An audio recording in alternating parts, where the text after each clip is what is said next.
a lot of people asking me to do podcasts on this channel. To a point where some people were saying, Zandi, you have over 71,000 people on your channel, and therefore, why don't you use it for something lucrative like a podcast? Because then it can actually give you a lot of money. I have to say that not everything needs to be exploited. That's what you need to understand, and those are my values. Not everything needs to be exploited. And I have this great love for the people who've subscribed to my channel. And when I started this channel 5 years ago, the main goal for me was to showcase my talent of speaking and presenting. I remember I had gone through so many presenting auditions because presenting is part of my passion. I love presenting, be it on screen or on the radio, and especially on screen at that time. And I was going through a lot of auditions and I was constantly told how talented I was. And because I didn't have the connect, the job was always going to the girl who was known, a girl that comes from a prominent family, and, and there were very limited jobs for presenters. I remember my agent at that time told me that, Zandi, how many auditions for presenters do we even have in a year? You find that it's two. And from the two, how many other TV presenters are hungry, who've built a name? And why not pick one of them? So she was very honest in terms of how horrible the industry was at that time for people who wanted to be presenters, how it was going to be difficult actually for you to get a job. I always appreciated her honesty, and I said, okay, since I am not getting what I want on screen, because I had already had a job as a presenter on radio and I was doing well. So I thought, let me perhaps, showcase my talent on a platform as big as YouTube, where anybody from anywhere can see me and anybody from anywhere can actually recognize the work that I do. And it was such a challenge and an exciting one. I remember I told my friend Modisa that I'm starting this channel, and he was like, go on with it. It's a great idea. I remember my first subscribers were my Pastor Joseph, and my twin Z Wardle, and my friend Modisa and Twarelo Muragane. So those are the 4 people that were subscribed, but in less than a week, I was already on halfway to 1,000 subscribers.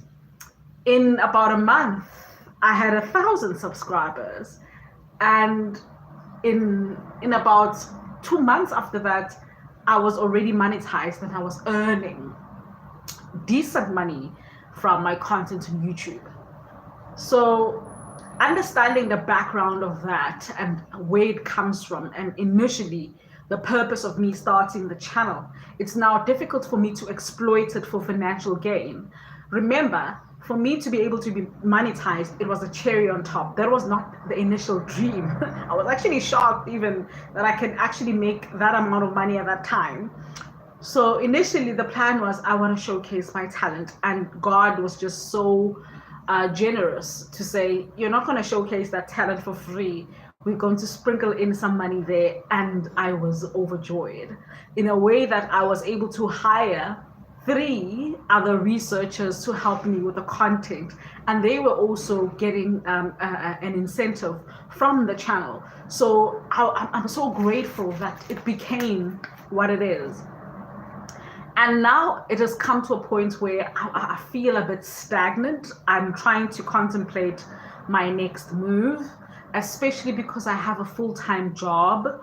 I work as a senior producer in one of the biggest radio stations in the country, and therefore it takes a lot of my time.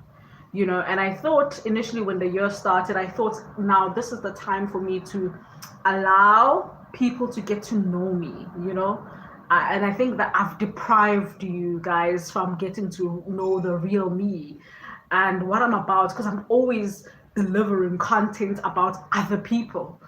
And I just felt like, how do I then let you in in my life? Because for me, this right now is not me letting you in initially. I'd truly, truly let you in. So I'm really just asking you to be patient with me. That is the plan. Podcasts are not a plan. I was watching a couple of podcasts recently, and the disrespect that I saw from especially prominent figures, where they would go to a podcast and be like, I can't believe that I'm in this podcast, or they'll be like, I'm a traditional platform, not this kind of podcast. The way they diss YouTube and podcasts, for me, it just shows how narrow their minds are. Dude, when these podcast producers reach out to you, isikhathi esiningi basuke babona ukuthi usuwile. Let me just be honest. Usually usukuwile or usukune scandal.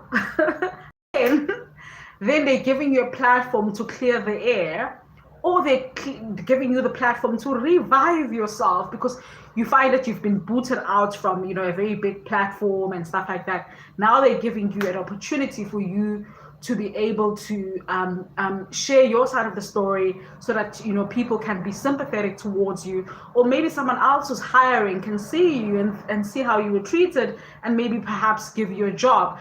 These podcast producers are actually saving your life. And then when you're going to get to that platform and you're going to be like, I can't believe that I'm here, I'm not used to this type of platform, dude, humble yourself, because you've already been humbled.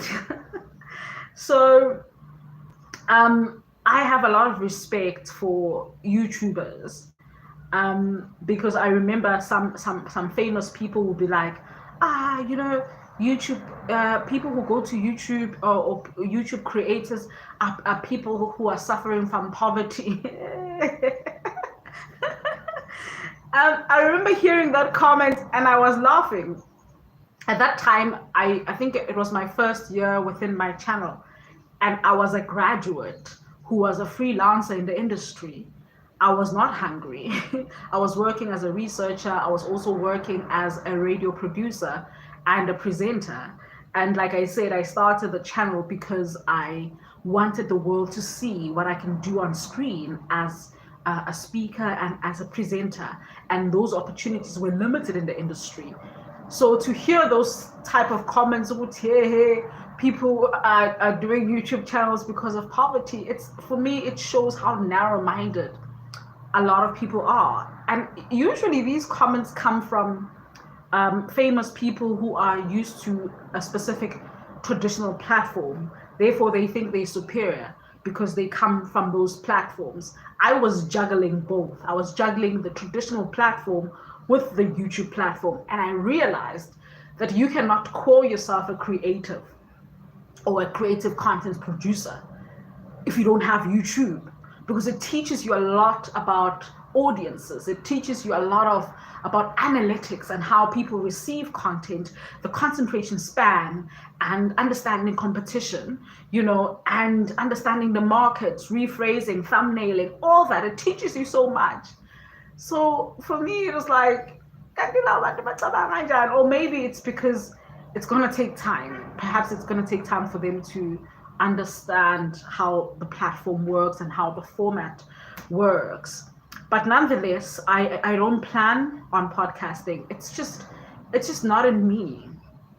It's just not in me, in a sense that I'm just not interested in it right now. Perhaps I will be in the future. Who knows? Maybe in a couple of months from now, I will be. But for now, I'm just going to use this platform to allow you to get to know me a little better. Consistency is going to hit me, though, I know that for a fact. But I've ordered equipment. I'm planning it thoroughly. because it took me years to grow this platform into what it is. And I think that if you are my subscriber, you deserve, you deserve the end goal. You deserve to be able to say that, you know, I've been with Zandi from 4 years ago, 5 years ago, and I'm growing with her. I don't want to deprive you of that. I won't lie to you. Delivering current affairs has become a bit boring to me, because I've done it for so long. The only thing that I'm still able to do is sports, you know, soccer, because I still have a lot of passion for soccer, you know. But even that, I just feel like it's time now to start anew. It's time now to just allow myself to be vulnerable and allow you to just know me for who I truly am. Some of you have subscribed here, you don't know where I come from. You don't know I have a twin sister. You don't know if I'm married or not. You don't know where I work, where I live. I've moved to another province. You don't know that. So all of those tiny details I'm willing to share with you, and I'm hoping that we grow together. So bless you, my peeps. I love you. And thank you so much for subscribing. God bless.